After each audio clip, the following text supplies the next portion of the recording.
Rachel passed the bar exam at 10:47 a.m. At 11:03, she texted me a photo of her results with a single line. "It's official. I'm free." She meant free in more ways than one. By the time she walked through the front door at 7:42 p.m., she was already drunk on champagne and something colder. Freedom, maybe. Or just a sense of escape. She came in laughing, heels in one hand, a bottle of Mode in the other. Her breath hit me before her words did. "You're still up?" she said, dropping her purse like I was housekeeping. "Big day? We should celebrate." Then she handed me an envelope. Thick cardstock.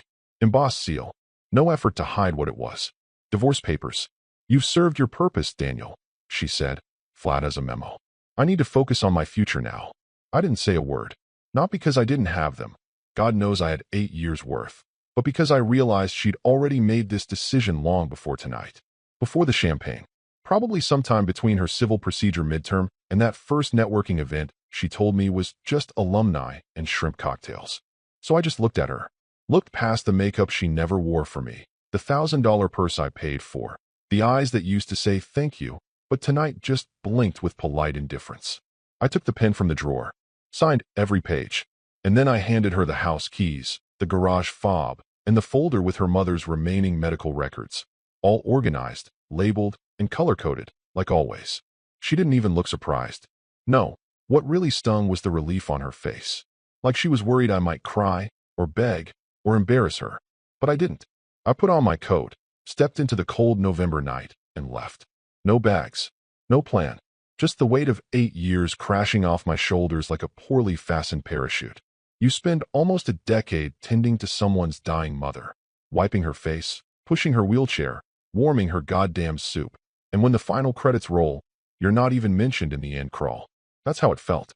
Like I'd been edited out of my own life story. Before I walked away, I turned back one last time. She was already on the phone, laughing with someone. Champagne cork rolling across the floor like the punchline to a joke I wasn't invited to. I used to think betrayal came in the form of shouting matches, thrown glasses, motel receipts.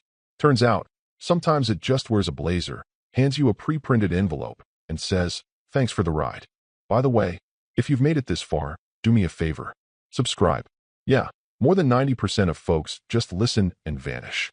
But this story, it's the only way my team and I get the fuel to keep digging into these truths. So hit that button. It'll cost you nothing. Unlike what I paid. Anyway, people say, you should have seen it coming. Sure. But tell me how exactly? When you're busy working 2 jobs, scheduling chemo sessions, folding her mother's laundry, paying tuition, and skipping meals so she can make it to her mock trial. When exactly are you supposed to detect betrayal? What psychic alarm are you supposed to hear while your wife is studying contracts and you're cleaning up after her mother's last coughing fit? I'll admit it. I stayed longer than I should have. Not because I was weak. Because I believed in her. Believed in us. But belief is a funny thing. It keeps you warm right until it gets weaponized. I left everything that night. The house. The car. My name on the mailbox. She could keep it all. I didn't need reminders. I didn't need vengeance. Not then, anyway. Because what she didn't know, what she still doesn't know as she laughs about me with her colleagues, is that when I left, I took the only thing that mattered. Silence. And silence, when used right, is a blade. The next Saturday, the house was packed with new faces, young attorneys, bar passers, and half-drunk HR managers with clipboards and wandering hands. Rachel had done well for herself. She rented out a rooftop space downtown, threw on a white pantsuit 2 sizes too tight, and played hostess like she'd been born into royalty instead of clawing her way there on my back. The party was a sea of synthetic grins and hollow laughter. No one asked where I was at first. Maybe they thought I'd be hovering around with a camera or flipping burgers in an apron-marked, supportive husband. But after the 3rd or 4th cocktail, people got bolder. "Hey, Ratch, where's your—" What was his name again? Daniel. She said it like she was trying to remember a hotel she once stayed in. Then she clinked her glass with a fork and raised it high. "Daniel," she said again, louder now, with that PR smile she'd been practicing in front of the mirror since law school orientation. "Let's toast to the man who made all this possible." A few people clapped. Polite. Confused. She didn't stop. He was exactly what I needed at the time. A rock. A wallet. A stepping stone. The laughter that followed wasn't polite anymore. It had teeth. Someone from the DA's office spit out their drink. A paralegal snorted and slapped the table. Rachel just sipped her champagne and basked in the applause like she'd delivered a killer closing argument. One of her colleagues from mergers leaned in and whispered something in her ear that made her laugh so hard she doubled over. But not everyone was laughing. Unbeknownst to her, one of the new hires, kid named Miles, had just transferred from a firm upstate where I'd done some quiet consulting after leaving. He didn't say a word, just pulled out his phone, hit record halfway through her toast, and kept his expression neutral. You know how rumors usually start in bathrooms or break rooms? This one started in 4K, with perfect audio. By Monday, the clip was quietly circulating on a few Slack channels. Then group chats. Then one of the partner's assistants forwarded it to someone in HR with a note. This looks bad? Rachel never noticed. She was too busy basking in her fresh start, revamping her LinkedIn to associate attorney, commercial litigation, deleting every photo of me from her feed, and uploading a new bio that read, "Built my life from scratch. No handouts. Just hustle. No handouts. That's rich, considering I once pawned my father's watch to cover her last semester's textbooks. But sure, just hustle." She even posted a selfie from the party with the caption, "It takes a village. But sometimes, it just takes a stepping stone." What she didn't know, what she still doesn't, is that someone in that room had known me. Not well, not recently, but well enough. They'd seen the chair I used to sleep in next to her mother's bed, had dinner in our tiny apartment once, watched me carry Rachel's books to her car because she didn't want to scuff her heels before mock court. And now they were watching her stand on my bones like they were marble steps. The slander didn't sting. Not really. By then, I was past pain. What interested me wasn't her betrayal anymore. It was her confidence. Because when someone thinks the past can't reach them, that's when they're most exposed. When they laugh too loud, toast too publicly, speak without thinking. That's when the gods of consequence perk up their ears.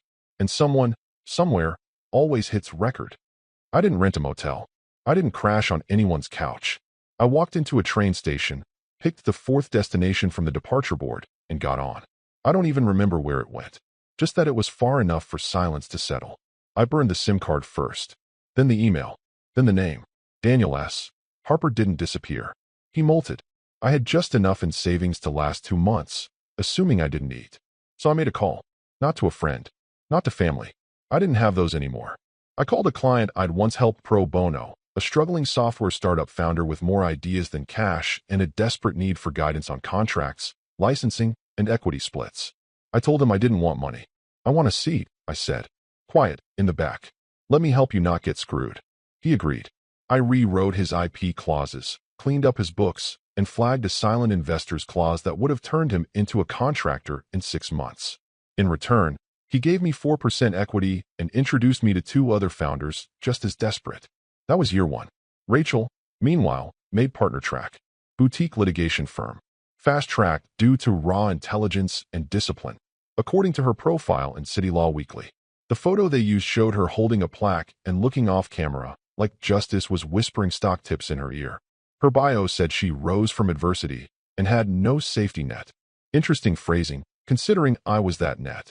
I didn't stalk her. Didn't cyberstalk either. I made a rule, no looking back. But every now and then, her face popped up in an article, a panel, a speaking engagement. She was climbing. I was still digging. By year 2, I was sitting in on board calls, advising on stealth M&As under a different name, D.S. Harwood. I liked the ring. It sounded unassuming, mild, the kind of name that gets typed and forgotten. But it got results. The companies I worked with started avoiding litigation, carving better deals, preempting trouble. One of them got acquired for 8 figures. The founder tried to wire me a bonus. I told him to reinvest it into a new holding structure I'd help him build. Quietly, I was becoming the guy CEOs called when they didn't want their in-house counsel to know how scared they were. I never once raised my voice. Never once filed a complaint. Never once mentioned her name. Because this wasn't revenge. Revenge implies emotion. This was engineering. You don't build rockets because you're angry at the ground. One day I got a call from a finance guy I didn't know. Said he was handling restructuring for a trust with significant exposure and needed someone to help navigate litigation strategy. Off record, flexible. Someone with a spine and a shadow. I asked where he got my name. He just said, "A guy who said you saved his company's soul." Funny. That could have been any of the 3. That project led to another. Then another. I never went on payroll. I never signed anything with my real name. But behind closed doors, people began referring to me as the guy who made problems go away. The kind of guy who didn't ask for credit, just position. By the start of year 3, I had equity in 6 companies, 2 NDA-bound retainers, and an office no one knew I used. Rachel, on the other hand, had headshots, hashtags, and press quotes. Just hustle, she liked to say. But hustle is loud. What I was building couldn't be shouted. It had to be whispered. Because someday, without meaning to, she was going to walk into a room and find out just how far a whisper can travel. The deal was supposed to be easy. Rachel even said so in the kickoff meeting, right before sipping an $18 oat milk latte and telling her assistant to clear Thursday for celebratory cocktails. It was a textbook acquisition. Mid-Tech Systems, a rapidly expanding SaaS firm, was buying out Dunwell and Company, a legacy parts supplier with aging leadership and no succession plan. The Dunwells, 2 elderly brothers and a niece who handled PR like she was still using a fax machine, had been circling retirement for years. Rachel's job was to shepherd the transaction through the legal weeds. Clean, quick, elegant. Instead, it started to rot. The first delay seemed harmless. One of the Dunwell brothers missed a deadline to submit valuation documents. Then their tax filings arrived incomplete, followed by a notice of counterfiling. Rachel chalked it up to stubborn old men digging in their heels. But then came the letter. A 2-page procedural objection. Dry, precise, and oddly preemptive. It flagged a potential violation in the early due diligence clause. Not something major, but phrased just cleverly enough to raise red flags with Mid-Tech as board. The language was surgical. Too surgical. Rachel read it 3 times and passed it to her associate, who frowned and said, "This is actually really sharp. Like surgical sharp." She waved him off. "We'll respond by end of day." They're bluffing. But they weren't. 3 days later, a second letter arrived, this time requesting an extension due to unsettled questions of valuation methodology, including internal bias toward goodwill weighting. Translation: they were accusing Rachel's team of front-loading the deal to benefit the buyer. Mid-Tech's GC called her personally. "Why does it feel like we're walking into a buzzsaw?" he asked. This was supposed to be a handshake deal. Now we're getting outmaneuvered. Rachel, for the first time in months, didn't have an immediate answer. She doubled back through every brief her team had drafted, every email logged, every timestamped note. Everything looked clean, crisp, strategic. And yet, someone was staying 3 moves ahead. She scheduled a late-night strategy session with her team, ordered in Thai food, wrote timelines on the glass walls. At one point, she stood silently in front of a whiteboard covered in arrows, dates, and client names. Then she said it aloud. "Who the hell is on the other side?" Nobody had an answer. Her paralegals searched filings, looking for the outside firm listed. It was a newer one. Small, discreet. No LinkedIn presence. No flashy bios. Just initials on letterhead and a single contact. D.S. Harwood, General Counsel, External. She didn't flinch at the name. Not yet. But she circled it. Underlined it. "Harwood," she said aloud. "Never heard of him." That's the thing about building in silence.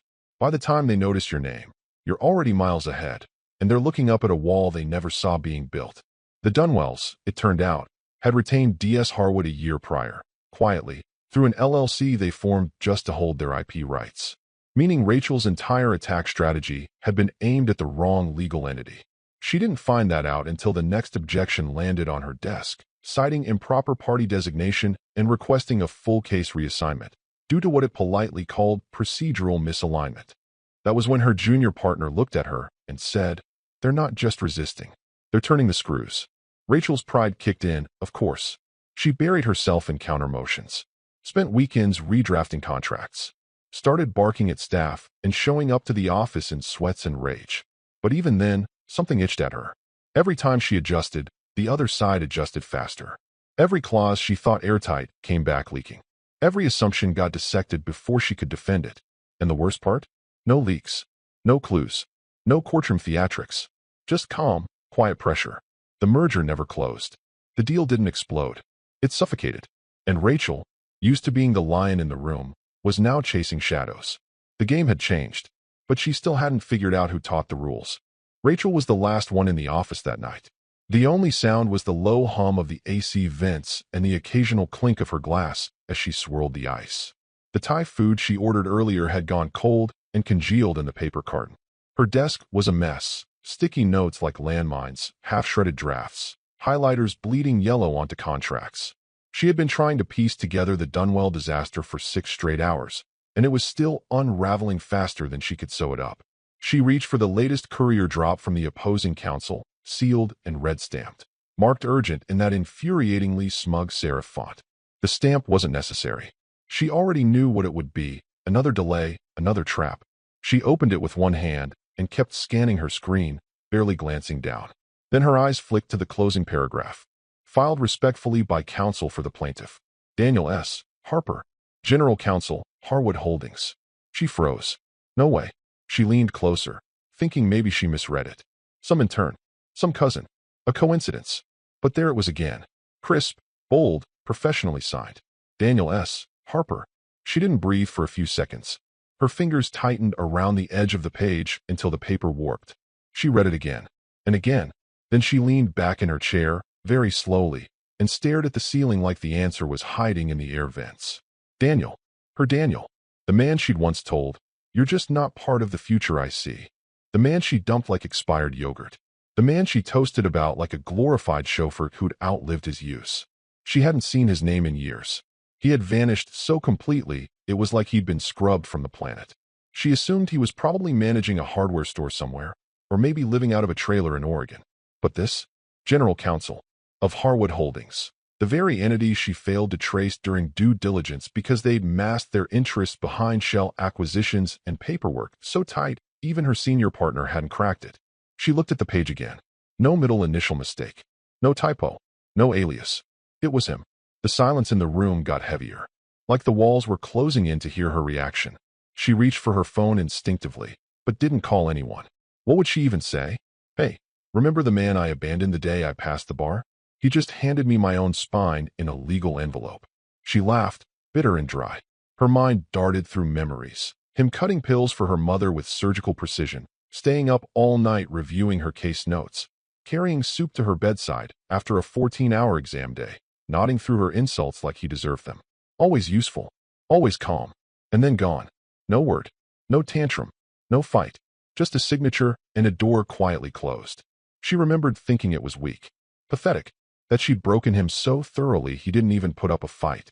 But now, reading his name at the bottom of a letter that was derailing her entire case, she understood. He hadn't been broken. He had been busy. Busy becoming the kind of man who didn't need to raise his voice to ruin you.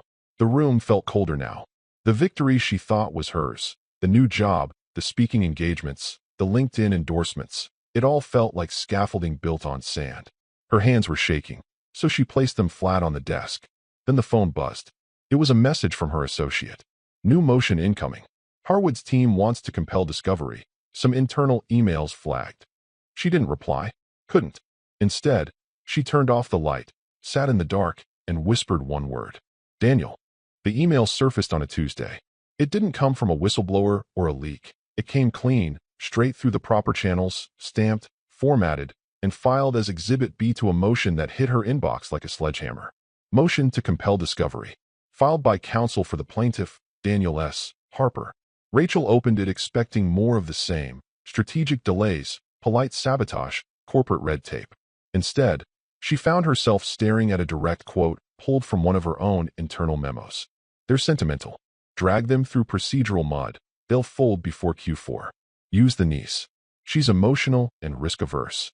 Below it, the accompanying note from Daniel's team read, "We request the court review the above email for evidence of prejudicial negotiation tactics and bad faith conduct, relevant under Rule 26. Rachel's stomach dropped before she even made it halfway through.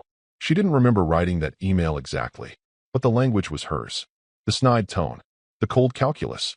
She'd written it after their second strategy meeting, sent it as a late-night note to her team, trying to sound tough and clever, back when she thought the Dunwells were just another fading family brand ready to be swallowed. She never expected it to see the light of day, certainly not weaponized by her ex-husband in open court. By 9 a.m., she was in a meeting with 2 senior partners and her firm's general counsel. The room was tense, sterile, suffocating. Rachel, one of the partners, said, folding his hands like he was praying, "How in God's name did this get into the record?" "It was internal," she muttered. "Confidential. No one was supposed to see. It's discoverable if it goes through channels," the GC snapped. Which, evidently, it did. The senior partner leaned back, rubbing his temples. "You handed them motive. You gave them a narrative. He quoted me out of context." "No. He quoted you perfectly. The word perfectly hit harder than it should have. She wanted to scream, wanted to flip the table or throw something. Anything to shatter the smug silence her ex had left behind in that motion. But all she could do was sit there and stew in it. Her colleagues didn't say it, but their eyes did. This could cost us the case. This could cost you everything. And the worst part? Daniel never even addressed her directly in the filing. No underlining. No sarcasm. No gotcha moment. Just quiet, factual disassembly. It was the legal equivalent of watching your own words turn into a knife and realizing your ex-husband was not only holding it, he was letting you twist it.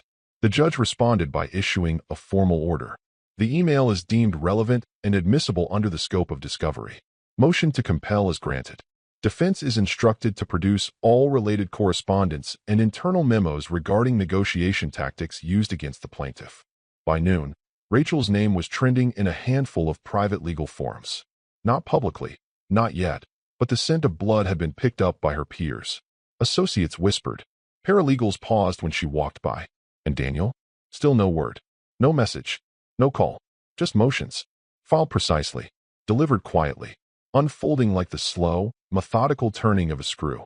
That night, she stayed late in the office again, combing through every email she'd sent in the past 6 months. Every memo. Every Slack message. Her eyes burned. Her wrists ached. Her confidence, that steel-plated pride she wore like armor, had started to bend under the pressure. She thought about texting him. Asking what? For mercy? For clarification? But there's no defense against your own handwriting. The next morning, she found a note slid under her office door. No signature. No envelope. Just a post-it with 3 words in block letters. Words are evidence. It wasn't signed. It didn't need to be. Rachel called the motion a formality. A legal nuisance. She told her team it would be denied, but they had to at least go through the process of attempting to remove Daniel as opposing counsel due to prior personal entanglement. She even used those exact words in the filing. Prior personal entanglement. Not marriage. Not 8 years of caregiving. Just a vague phrase, sterile and distant, like he was some old boyfriend who once borrowed her charger. The judge reviewed the motion without a hearing.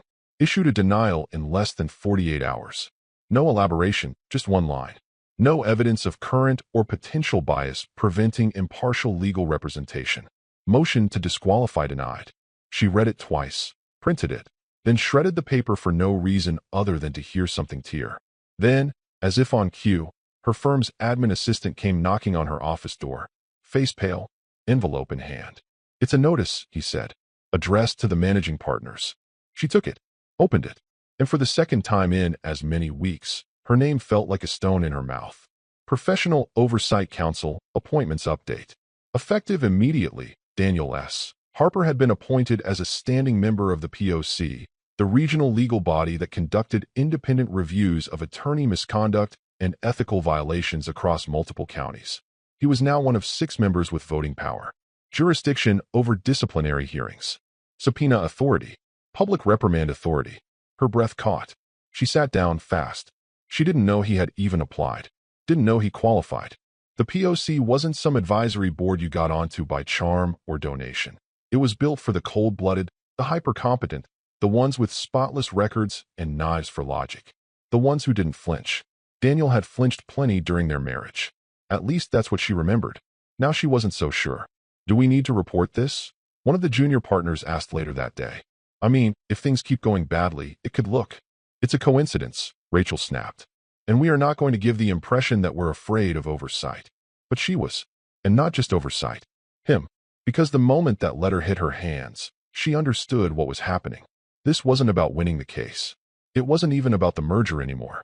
Daniel had positioned himself perfectly, not to punish her, but to watch her fall without laying a finger. If the case imploded under her watch, if the Dunwells filed a grievance, if Midtech pulled out and accused her of intentional procedural misconduct, all of it could end up in front of the POC. And he'd be there, sitting on the review board. No need to recuse himself unless it was a formal complaint from her directly. She imagined it. Entering a room full of attorneys with notebooks and quiet expressions, looking up to see him, calm, collected, possibly even chairing the session. Her ex-husband, her stepping stone, now with the authority to decide whether she still deserved to call herself an attorney. The weight of it all began to collapse inward. Her breathing got shallow. Her hands wouldn't stop trembling. She had underestimated him. so thoroughly, so completely, that she didn't just leave the door open when she walked away. She left the blueprints for her destruction lying right on the table. And he hadn't burned them. He'd filed them, categorized them, used them to build a foundation stronger than anything she'd ever known. That night, she stayed long past midnight, sitting in her glass office, staring at the skyline she used to think she owned. Now it felt borrowed, like everything else. The email she sent to HR at 2:03 a.m. was short. No greeting, no signature, just one request. Effective immediately, I am requesting to recuse myself from the Dunwell matter due to a previously undisclosed personal conflict with opposing counsel. The next morning, she CC'd the partners, the general counsel, and even her executive assistant to make it look transparent. Proactive, like a responsible attorney catching an oversight. It was too late. By noon, Daniel's team had filed a formal objection to her recusal. The objection wasn't emotional. No grandstanding. Just another meticulously structured document, delivered like all the others, sharp, cold, surgical. In it, Daniel's lead associate laid out a chronological timeline of the case, highlighting Rachel's direct involvement in at least 11 separate strategic decisions made after her office received documents bearing Daniel's signature.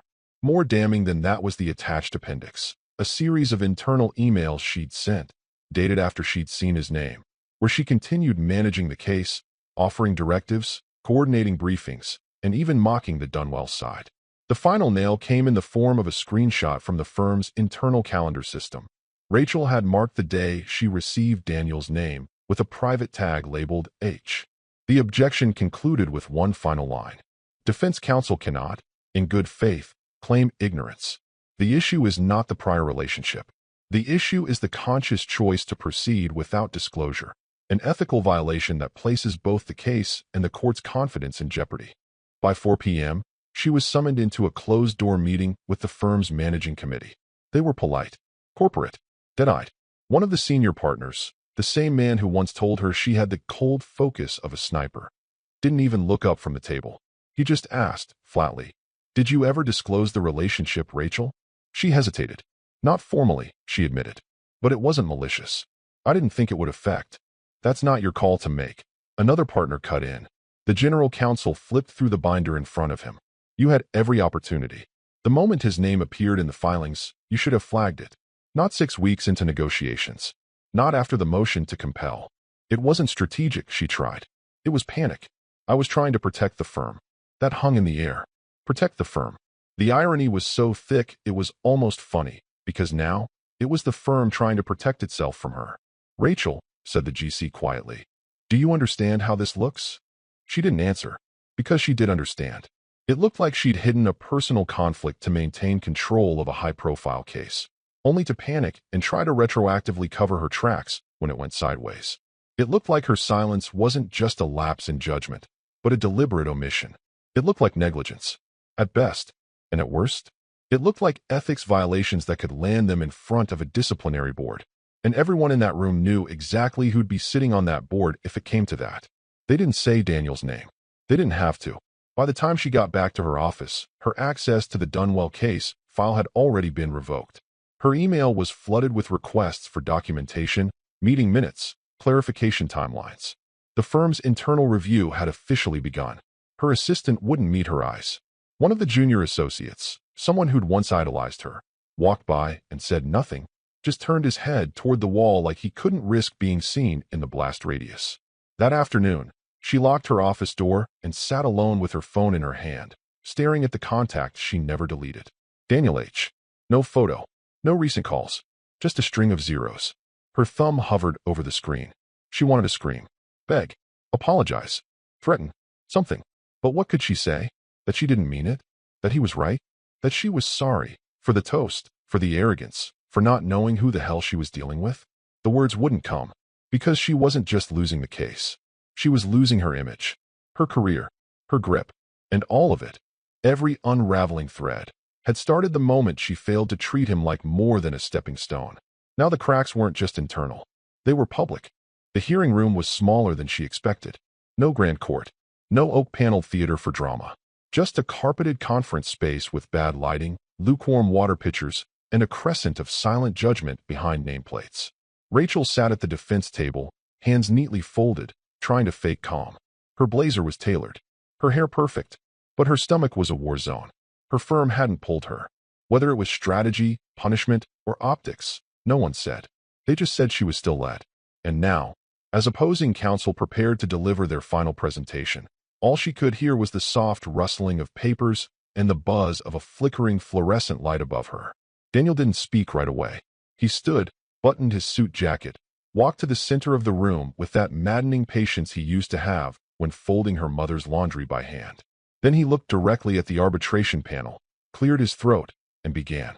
In Exhibit F, you'll find a transcription from a recording submitted by a third party, an audio excerpt taken from a social gathering, approximately 3 days after the defense counsel's graduation and bar certification. Rachel's pulse pounded in her ears. She knew what was coming. Still, she hoped, prayed, he wouldn't. Daniel kept his voice even. In that excerpt, the following words are attributed to Ms. Rachel M.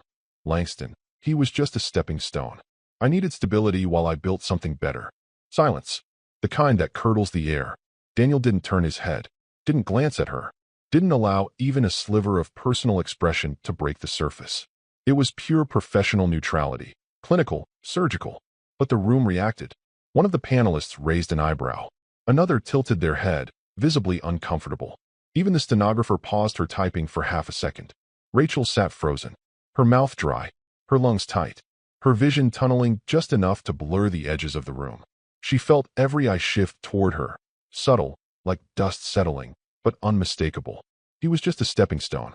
She'd said it while drunk, triumphant, surrounded by peers who laughed at cruelty like it was wit. She thought the moment had disappeared into the night like spilled champagne. But someone had recorded it. Someone had sent it. And Daniel had waited.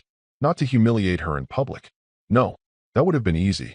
He waited until her words were relevant, admissible, consequential. Now they weren't just cruel, they were strategic. They painted a portrait of a lawyer who acted out of arrogance, not ethics, who saw people as tools, who viewed professional conduct as theater, not duty. Rachel opened her mouth, just slightly, as if to object, to explain, to breathe, but nothing came out. Daniel didn't need to elaborate. He let the quote hang in the room like smoke from a fire everyone could now see was hers. When he finished, he returned to his seat without a glance in her direction. She could feel her chair sinking under her. Across the room, her firm's GC avoided her gaze. One partner thumbed through a legal pad he wasn't even writing on. The associate who once idolized her sat stone-faced in the back. No one moved to help. No one interrupted. And still, Daniel didn't smirk, didn't gloat, just took a sip of water, opened his briefcase, and began organizing the next exhibit like this was any other day. Rachel felt it then, not just the sting of exposure, but the isolation. A hollowness carved out by the slow realization that her fall wasn't a result of one error or one enemy. It was every little choice she thought wouldn't matter. Every corner cut, every cruel remark, every assumption that the people you stand on will never stand again. And now she was the one seated, watched, judged, and quotable. The rest of the hearing blurred. Motions, statements, closing remarks. But no one remembered anything except that line. The line that followed her out the door, down the hall, and into the elevator like a shadow sewn to her name. By the time she made it back to her office, the HR director was waiting inside with a neutral expression and a sealed envelope. No words, just policies and protocol. The case didn't implode, it evaporated. Midtech quietly pulled the plug a week after the hearing. Their GC issued a bland statement about recalibrating priorities, but everyone knew it was a mercy kill.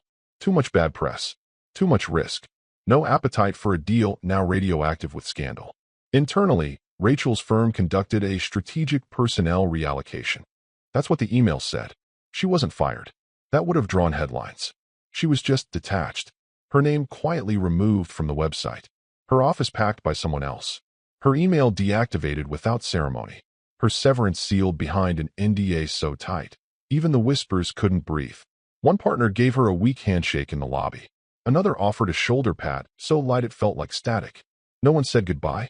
No one mentioned the hearing. No one used the word stepping stone. They didn't need to. She moved into a sublet, half the size of her old place, with air vents that clanked like they were coughing up judgment. She applied to 5 firms. Got one reply, a polite rejection. She started rewriting her resume with new verbs, softer titles. Strategic consultant, private legal advisor, Anything to scrub the stench of exposure. Then one afternoon, weeks after the silence had begun to feel normal, someone knocked on her door. Not the building manager. Not food delivery. A woman in a blazer, sunglasses still on. No badge. No clipboard. Just a brown envelope in hand. "For Ms. Langston," she said, and left before Rachel could ask a single question. No sender listed. No postage. Just her name, handwritten in black ink. She opened it at the kitchen counter, breath held, stomach tight. Inside was a single document, familiar, yellowed slightly at the edges. Her original divorce filing. The one she served Daniel with on the night she passed the bar. Same envelope. Same pages. Same red stamp across the top. But now, there was something new.